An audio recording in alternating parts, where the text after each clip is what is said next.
From Studio 3 at Buzz TV, it's The Horse's Mouth with Tom McManus.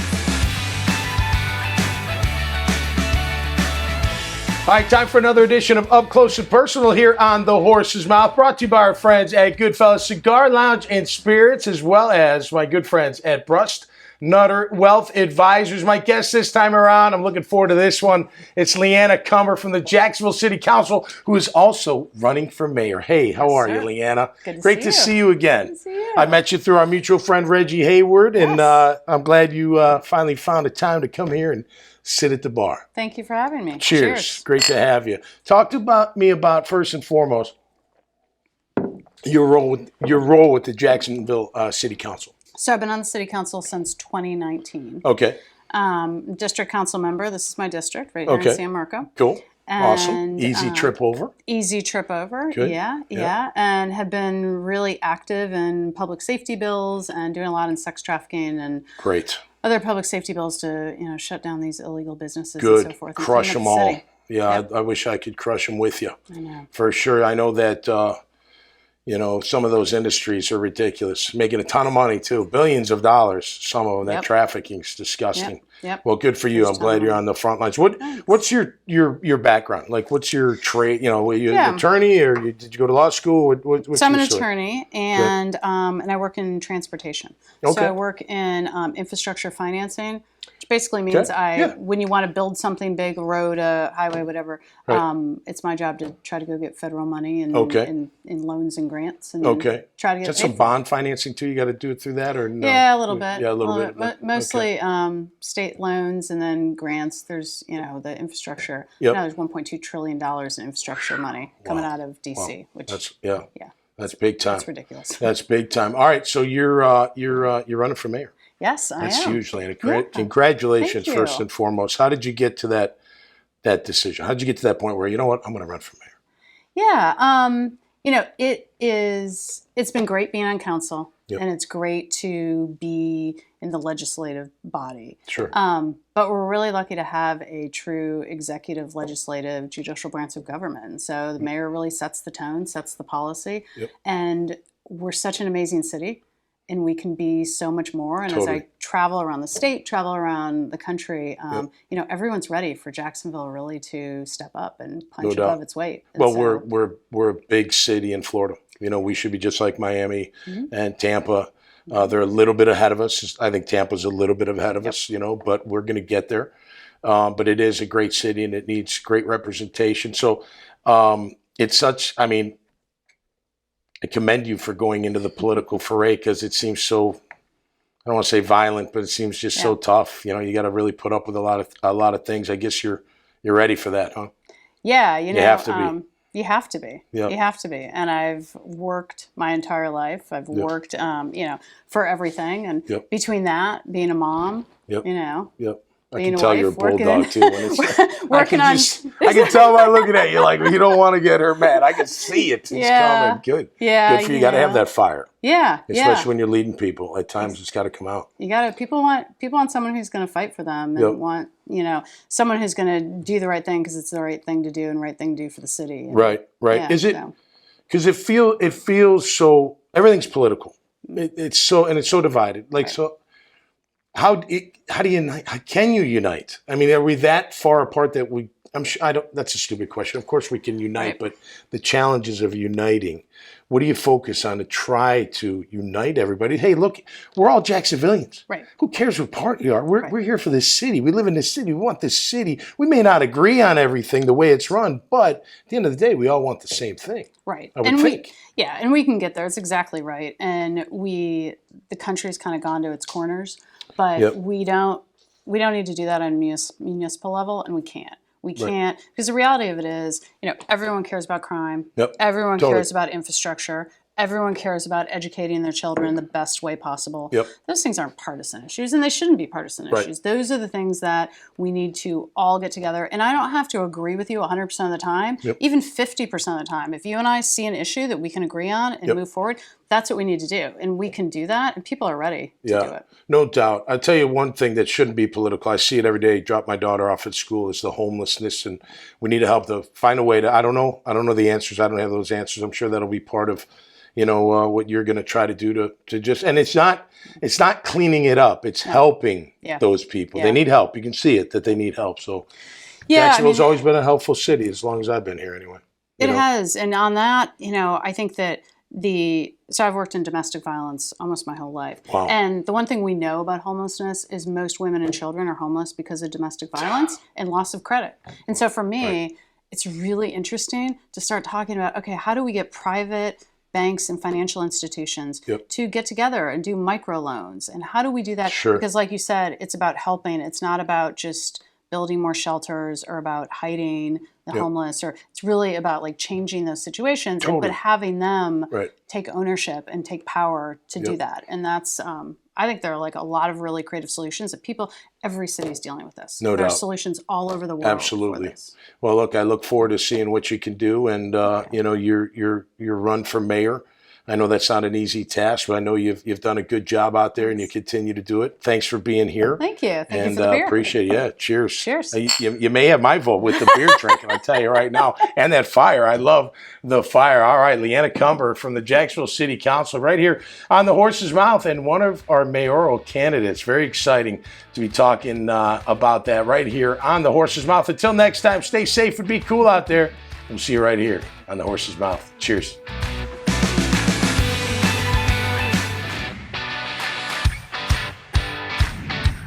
From Studio 3 at Buzz TV, it's The Horse's Mouth with Tom McManus. All right, time once again for Up Close and Personal here on The Horse's Mouth. Back at the bar, back at Tommy Mac's, brought to you by our friends at Goodfellas Cigar Lounge and Spirits, along with our friends at Bruss Nutter Wealth Advisors. My guest today is Whitney Ritchie from Ritchie Insurance Group. Hi, Whitney. How are you? I'm great. Thanks for having me. Welcome to the bar. Thank welcome you. Welcome to the show. Thank and you. Cheers to you. Cheers. 15 years in the business, huh? Yes. That's fantastic. Man, you was that the first endeavor of yours, like getting into business-wise, or did you try something before that? Or well, we were just how'd talking. you choose insurance? So I kind of fell into it. I graduated from the University of Florida with a business degree. Okay. Right into the housing crisis the first time around in 2006. I graduated. 7, Yeah. 8, yep. So I worked in outside sales for the Hershey Company, selling chocolate. Right. Really? Hey, people were upset. I'm telling you, I was so popular when I would go back to the Gator games, and I'd have all the samples of the stuff that wasn't available in stores yet. That's great. People loved that. But that career was going to have me relocating once a year, promotion once a year, and I really wanted to be able to plug into a community. So I got into insurance kind of on a fluke. My husband and I were on a double date with a friend and a girl that he was dating for like 5 minutes who worked for State Farm. And she said, I love my job. And I was like, come again? Because when you're 23, nobody loves their jobs. Unless you're a bartender. Right. Okay, that's true. And so I was like, okay, tell me more. And she sent my resume out, and I ended up taking a job working for a local State Farm agency with the intention of opening my own agency. Awesome. And so, you're an independent agency, correct? Okay. Yeah. So that means you can all the carriers. Yeah. Well, except for the captive carriers. Yes. But our business model is definitely let's figure out what lines of insurance you need and then go find the carriers that are going to provide the best value, the best policy contract language for your particular risk. And so you're a liaison. You're taking your needs and matching them with the right provider and that type of thing. Were you here in Jacksonville, you and your husband, when you started, or were you're from Bradenton, right? You said, went to UF, but you started here in Jayville. Yes. I've been in Jacksonville since 2007. Cool. And so such a cool time to have seen the progression of our city. It's so exciting. You've had some cool guests on here talking about. We have Mayor Curry coming on later today. I did see that, and I saw last week there were multiple people. Oh, yeah. So I was wondering, and I actually have a funny. You'll have to tell him because I'm sure he is aware of this as much aware of this situation as I am. Yeah. I'm supposed to go on a downtown scooter tour. Oh. And the date hasn't been set because Okay. it's pending his schedule. Because apparently his schedule is more important than my schedule. Just a little. So I have this open range too. for scooter tour, Yeah. and I'm not going to get the chance to ask him about it at the bar, which I had this whole thing how it was going to play out. Well, you never know if you stick around. You know, we love when people hang out. But all right, so what are the big challenges today with your business? I know you said property, homeowners insurance, carriers are dropping, people are losing it. What's the deal on that? So this is, I hate to be doomsday. But we really, the homeowners industry in Florida right now truly is on life support. We're in full-blown crisis mode. This is the worst that it's ever been. And it's caused by two main things. Yep. We have two court cases that were well-intentioned when they went through our Florida court system. Both of them went back and forth in the Supreme Court on appeals back and forth all the way to the Supreme Court. Okay. And what they did, the short version, is one made it super easy to get your insurance company to pay for an old roof. Okay. That they shouldn't be paying for. Insurance is for sudden and accidental. Similar how they don't cover your tires on your car when they wear out. Right. They're not supposed to get you a new roof when your roof gets old. Okay. So that's back in the day when they come to your house and be like, hey, it's only going to cost you $1,000 and the insurance takes care of the rest. You're breaking my heart that you think that's back in the day because it's every day. It's now we're like at the apex of that. Wow. So what happened, that court case, that was the SIBO case, made it super easy to make the insurance company pay for something that they never collected premiums. Yep. And then we had the Joyce case, which in essence created a loophole that allows attorneys in Florida to sue property insurance companies and charge a fee multiple, which is multiples of their typical hourly rate. Wow. So now it's easy, it's super lucrative. Right. And then we had COVID 2020 when everybody was home to answer the door knocking. On top of that, the hurricane situation that can rip through our state. I know, but the crazy thing is the actuarial risk that the carriers are insuring against is the risk of expensive, frivolous lawsuits. Oh, wow. Not hurricane, not fire. So it's tragic. It's terrible. So they can't stay in business, some of them, is what you're saying. I mean, we've had 7 that have gone under. We have at the end of this month, Lighthouse Insurance. My team back at the office right now, they're scrambling to make sure we get in touch with all of these people. Well, we need to pitch Shad Khan. Hey, let's start a property insurance company, Shad, I mean, I don't know. He likes to do things that make money. Florida property insurance is like a sea of red. All right. Well, as we wrap up, what's good? Other than your business last thing I have to say about there is a special session that's coming May 23rd. Right. And so follow us on social media. Richie Insurance Group, or on LinkedIn and Facebook is where we post the most. And we're going to post updates because that's where we're hoping for some reform, meaningful reform in that special session. Okay. Things that are good, a lot is good. The real estate community is booming. Lots of people are still moving to Northeast Florida. Yep. Too many. It's too much traffic. 818's killing me. Come on. It's saving my hiney because of all the people selling their houses and canceling their insurance. So it's been this this interesting thing. And you have a program that you're working on, right? Or launched for people that want to maybe get into your line of work. Exactly. Cool. So it's a career development program. We bring them in. You don't need to have a degree. You don't need to have any previous insurance experience or a license. We start everybody in customer service, get them licensed, teach them our systems, teach them the industry, get them licensed, and then they have a path where they can go either into account management or they can go into inside and then outside sales. Cool. So awesome. It's a blessing for me that I fell into insurance when I was 23, and I'm hopeful that we can recruit some more. Some more people like that. Way to keep up the great work. Hey, thank you. And congratulations on your business. That's awesome. Oh, thank you. I really appreciate it. Always great meeting people here on the Horse's Mouth. I mean, it's the city of Jacksonville. We're talking business. We're talking sports. We're talking life. We're talking charity. What have you? We're just talking with the people of Jacksonville, a great city. So until next time, stay safe and be cool. And we'll see you right here on the Horse's Mouth. Cheers.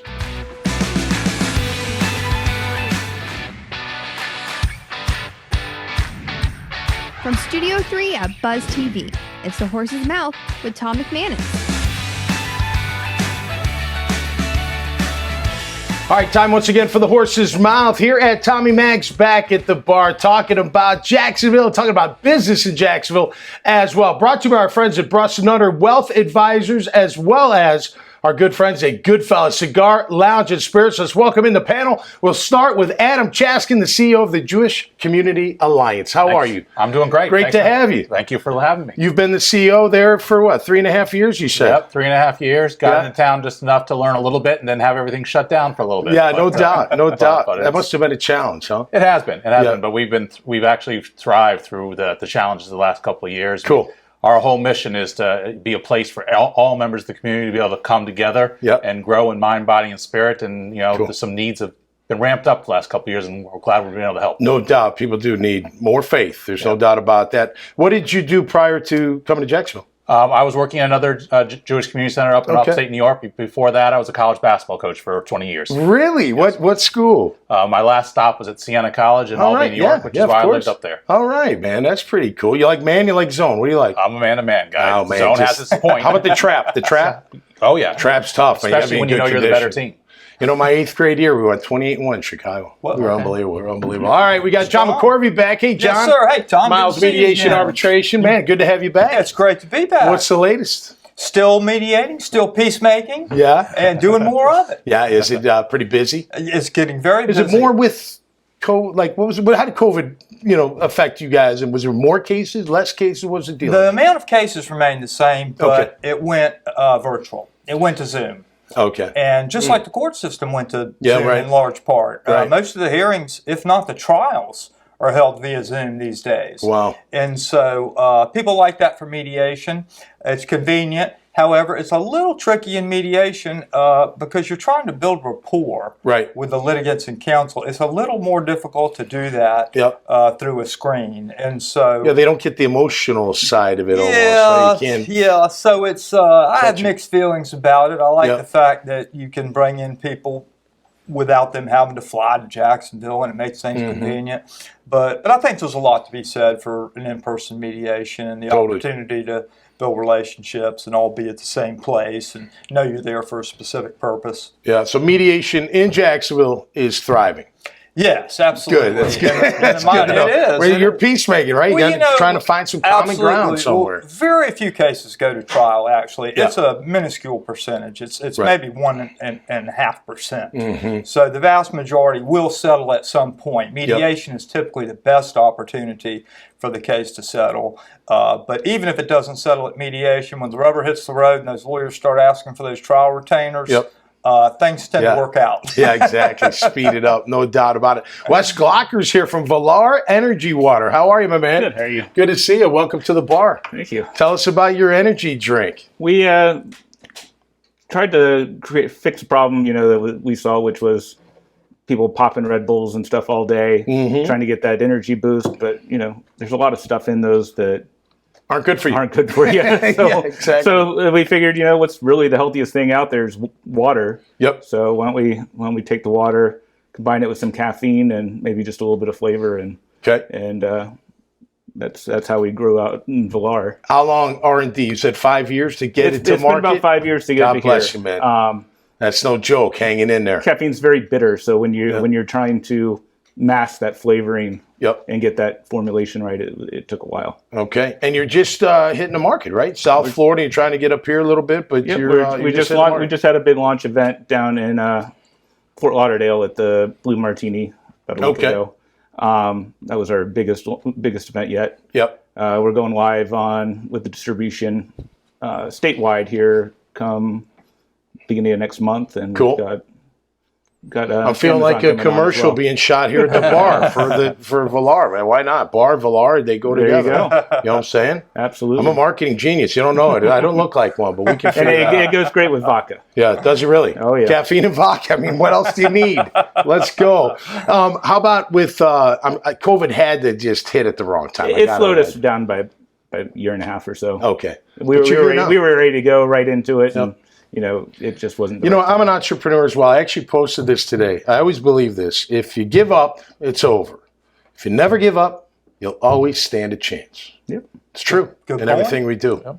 What's coming up with the Jewish Community Alliance? What do you guys got? Some events? What do you? Yeah, I mean, right now, summer camp's about to get rolling. We'll have 800,000 kids a week at our various different camps and different sites here in Jacksonville. Okay. How many sites are there? We have 2 main sites. Okay. So at our building, and then down the road a little bit while we rent a 25-acre site from the Jacksonville Jewish Center. Okay. And to give the kids plenty of options. Where's your main campus? We're right on San Jose. Oh, that's right. 8505 that's right. San Jose. Okay. Yeah, so not far from Bay Meadows where it comes into San Jose. Great. So, 8,000 kids a week. No, 800. No, over 800 to 1,000. 800 to 1,000 kids. That's a lot of kids. No, I don't know if we want to handle 8,000. That's all right. Well, yeah, I thought with the various campuses you can handle something like that. So, that's great. Yeah, so that's the main thing, and and we still have our number 1 ranked preschool here in Jacksonville, the Michelle Block on Yellow Dean Preschool, which is running strong, and all our adults programming, and we're fortunate to have Top Fitness Center also in the area. Well, listen, I'm a fan of anybody that's doing the great work out there of our good Lord, man. So keep it up. Thank you. All right, and how about you, man? What's next for you? I'm on the presentation circuit these days. Are you? Earlier this week, I presented to the ADR section of the Jacksonville Bar Association. Okay. And later in the summer, I'm presenting at the statewide mediators conference. Okay. What I did is I took this book called Getting to Yes, which is kind of the negotiator's Bible. It's been around for a while, but they update it every so many years to keep it current and relevant. Yeah. It came out of the Harvard Negotiation Project, but it is the go-to book on negotiation and dispute resolution.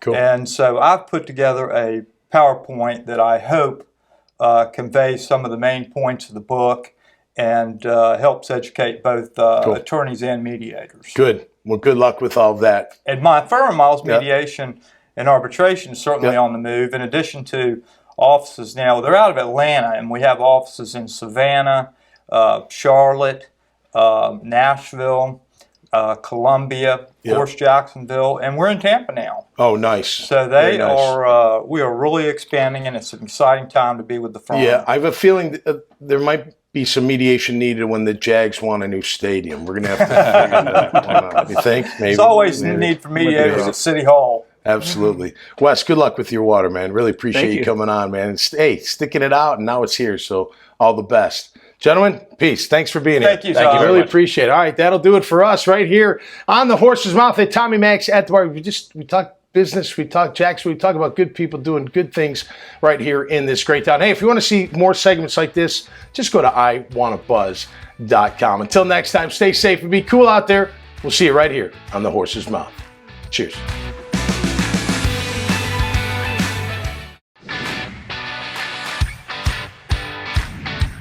From Studio 3 at Buzz TV, it's The Horse's Mouth with Tom McManus.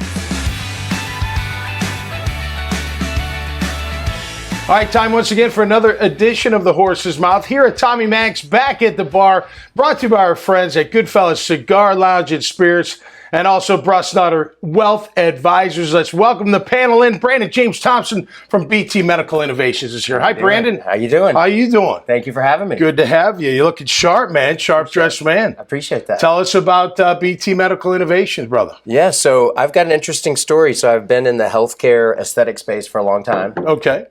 Was let go by a company right when COVID hit, and I had just taken a step back to be closer to home, to be a better dad, coach my kids sports and all that. I know you got a nice sports background. Yep. And so I started a company that was basically providing services to help practices throughout COVID, throughout the downturn, save them money. We had a UVC light that helped basically open up practices by cleaning the space. And then it's morphed into a consulting firm. They'll come to us. We get paid by the vendors, if you will. So software companies, device companies, instead of the doctor. So the doctor will come to us. We'll match them with the right technology that'll help their practice move forward. And then I also have a recruiting company where we recruit sales and marketing positions for in aesthetics. All in aesthetics, like all med spas, all that med kind of spas, stuff. Healthcare, but predominantly in aesthetics. Very cool, man. We'll get back to that. Ruben Myrensky is here. Did I get that right, Ruben? You got it right. Nice to see you from IMCO Associates. Tell us about it. Okay, so we're a software company here in Jacksonville. I started it in about 25 years ago. All right. Congrats. There was a sometime in the middle, but not. Okay. I was brought here to Jacksonville by Arizona Chemical. Okay. It was the chemical arm of International Paper to be director of supply chain. So my background is in operations, supply chain. Okay. Working background. Yeah. Education background is on computers, management of information systems. That's how I got into the software side. Yeah. The IT side too. The right? IT side and the operation side. Yeah. So essentially, IMCO has two sides to the business. Okay. We're what's called an MSP, managed service provider. Mm-hmm. So we give services to companies here pretty much locally. Okay. We have some of very good names in Jacksonville. We service the Jacksonville Symphony. Oh, cool. Mosh. Yeah. Dreams Come True. Yeah. And a lot of nonprofits. We have a very, very large customer base. And we've become their IT department, essentially. Okay. The other side of the business, we do software. We have our own proprietary software and also software that we implement and give consulting on that is from third parties. Okay. But everything related to the manufacturing space. Okay. For manufacturing companies. And you kind of fit that in between the real big or not too big, not too small, right? Somewhere the manufacturing side is primarily bigger companies. Yeah. And we do them not only all over the United States, but all over the world. I've been in projects all over the world virtually. Yep. The other side, the MSP, the Costura side, which is an MSP, is very, very local. That's great. Now, how long have you been in Jacksonville? You said you came... Since 2008. 2008. 2007. Okay. How do you like it? Oh, I love it. Yeah. Isn't it great? Yeah. And where were you came from? The whole story? Or whatever you want to throw So I at was us. born and raised in Argentina. Okay. Wow. I lived in Israel 11 years. Wow. And then... Long Island, New York, New Jersey, and then made it down. Good for you. Well, it's great to have you on this show. 25 years in business, man. That's no joke.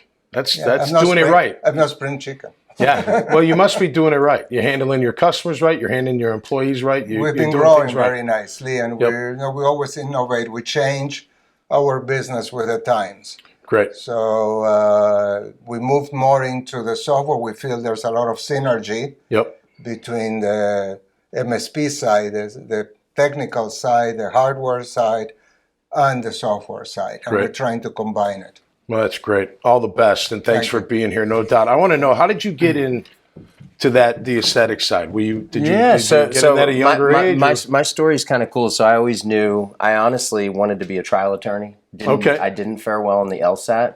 And my grandfather was an entrepreneur, sales guy. He ran car dealerships in Kansas City, Kansas early on.